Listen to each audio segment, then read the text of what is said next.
You've tuned in to the 49ers Rush podcast, and here is your host, John Chapman.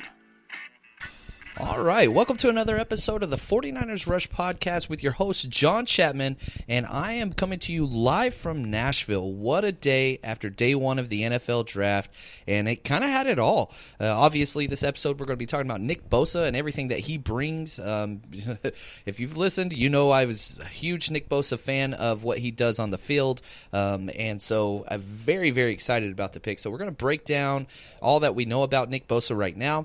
Also want to go through kind of the draft day timeline, everything that just kind of took place as the day went on, from trade rumors to staying put at number 2, talk a little bit about our division opponents as well.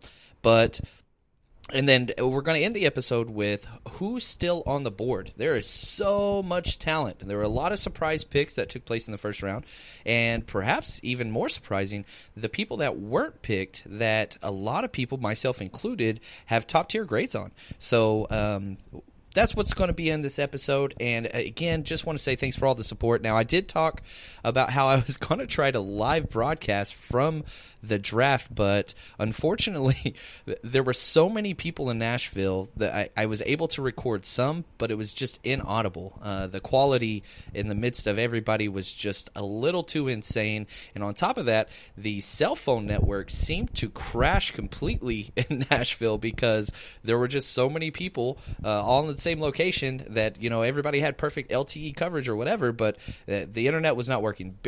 Twitter was barely able to load, but it was an absolute blast. Even with the rain and the gigantic crowd, it was wonderful time. It was a great time. So let's start with kind of how the day went on. As most drafts, we usually get a little bit of information as to who's going to be picked first. That's usually leaked out. You know, it's been Kyler Murray, the rumors, but still, all the way up until, you know, Goodell went up and made the very first announcement, there were 3 possible picks: Quinnen Williams, Nick Bosa, Kyler Murray, or a trade out. And somehow, you know, they were able to get their quarterback, and that's going to be interesting just with our division. You know, what are they going to do with Josh Rosen? Where's he going to land? We'll probably find out tomorrow because he's going to be dealt somewhere around the second round. So for those teams that weren't able to get a quarterback today, there is still Drew Lock there, but I think as soon as Drew Lock is picked, I would not be surprised for the trade to take place immediately after that. I think several teams are kind of hoping to, you know, get Drew Lock, who fell out of the first round, which is insane to me. His upside is immense. Now, he does have a very low floor, but if he goes to the right system with his arm, there's going to be something special there. And then we start to hear these trade rumors about Solomon Thomas and Eric Armstead. You know, literally an hour before the draft, Twitter just starts blowing up about how they're shopping these 2 players. Now, just because they weren't dealt today, that doesn't mean they won't be traded. I believe that both of these players will go for third-round picks. Now, the issue is that worth it?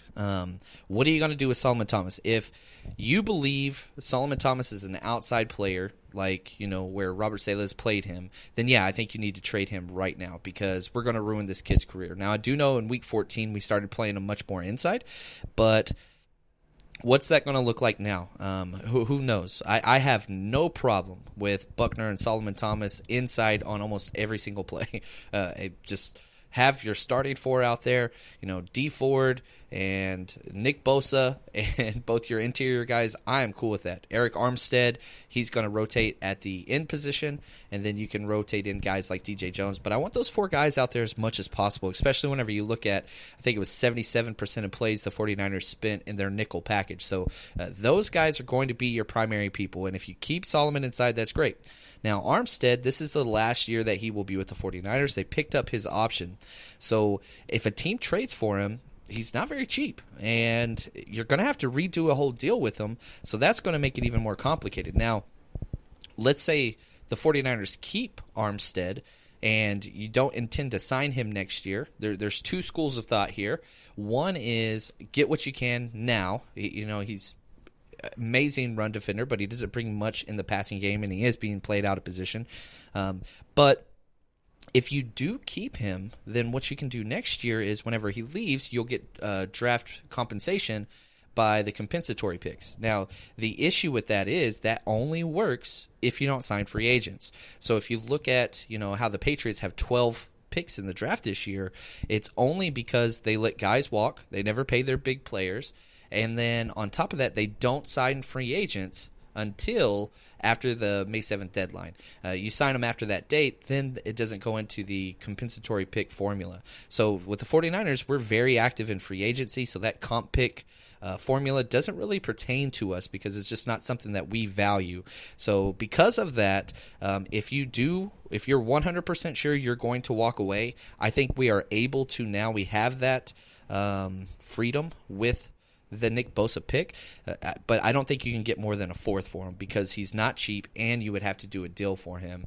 So that's kind of what it is. Hopefully we keep them both, and we play them where they're supposed to play, and I think the depth on the D-line, because as of now we have 5 first-round draft picks on the defensive line, which I'm pretty sure we're the only NFL team that can boast that.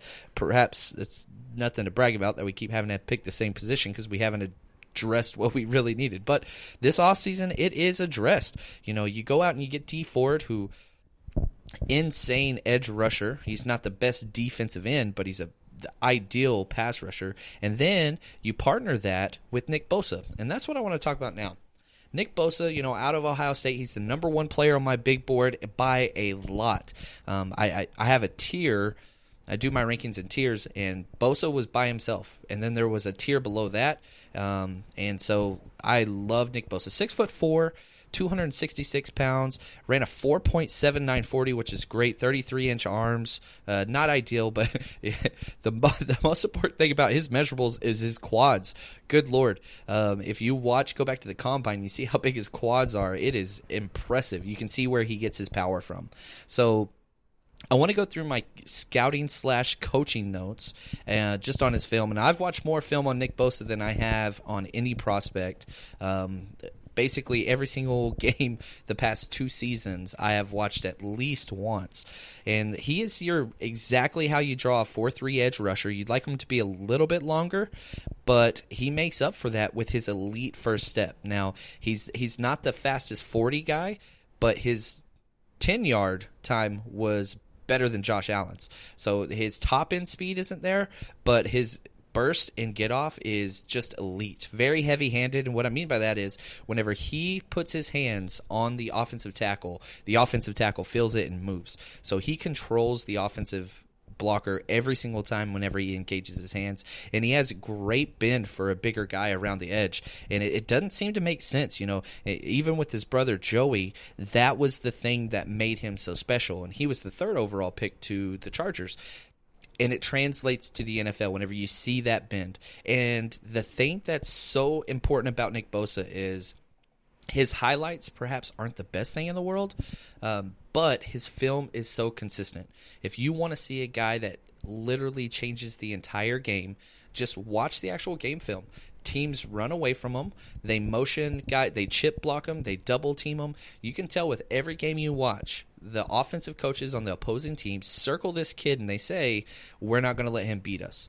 And a lot of times he beats them anyway. His best film was his junior year, which PFF has him graded as the highest defender they've ever graded at the college level in 2017 because he's just so consistent. And so if you want to go watch some of that 2017 film, he is just always there. Now, his hands and hips always go in the opposite direction of each other, which is ideal.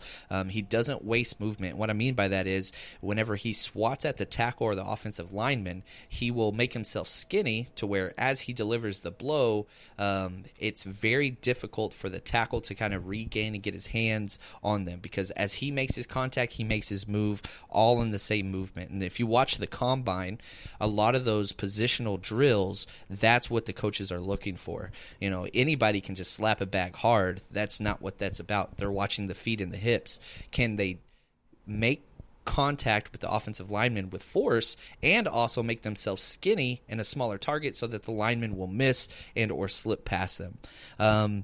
He's great at attacking half a man in the pass rusher. This is probably Solomon Thomas's worst trait on the edge is every single time Solomon Thomas is rushing the passer on the edge, he hits the offensive tackle in the middle of the chest, and you don't have leverage that way. And what he does, Nick Bosa, is he always attacks the shoulder. So he's not going head up with an offensive tackle ever.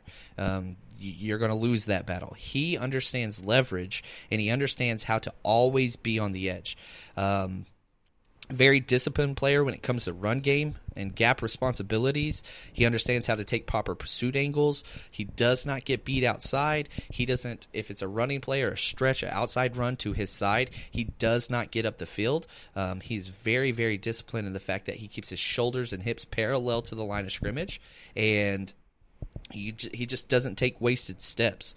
So that's the thing. Like, you can talk about all these other pass rushers that a lot of Twitter loves, but this kid is the complete defensive end. He's not D Ford where he's just a pass rusher. He is a complete. Like, he will be the best run stopping defensive end we have, and he'll be better than Eric Armstead day one as soon as he steps up there as far as against the run.